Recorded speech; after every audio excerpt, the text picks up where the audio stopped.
இந்த பொதுக்கூட்டத்துல இந்த எஸ்ஏஆர் பத்தி பயங்கரமா பேசணும்னா பேசுவோம். பயங்கரமா எஸ்ஏனா என்ன தெரியுது? என்ன ஓஹோ அப்படியா? எவன்டா அவன் எஸ்ஏஆர் ஷேர்? எவன் வந்து ஷேரு உள்ள தமிழ்நாட்டுக்குள்ள வந்து நிக்கிறானாமே?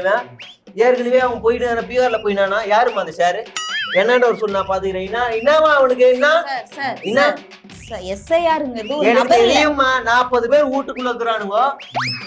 எப்படி அது ஒரு காம்பவுண்ட் ஒரே அட்ரஸ்ல இவ்வளவு பேர் இருக்கிறானுங்க, அப்பா பேர் இல்லாம இருக்கிறானுங்க, வீட்டு பேர் இல்லாம அவன் ஷேரு. தம்பி என்னண்டவா, நான் வந்து ஏற்கனவே 3000 ஓட்டுல நின்று எம்எல்ஏ ஆனவன் நான். புரியுதா? என்னண்டவா தேவையில்லாம அந்த ஷேர் உள்ள விடாதீங்க.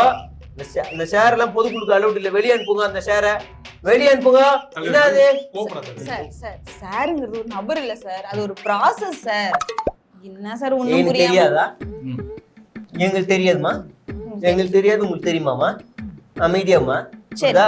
வக்ஃப் பத்தி சொல்லுங்க சார். உன் வீட்டு சொத்தை எடுத்துன்னு போய் உங்க பின்னாடி வீட்டுக்காரனை கொடுத்தேன்னா உங்களுக்கு கோவம் வருமா வராதா? அதான் வக்ஃப். சரி, சிஏஏ என்ஆர்சி பத்தி சொல்லுங்க.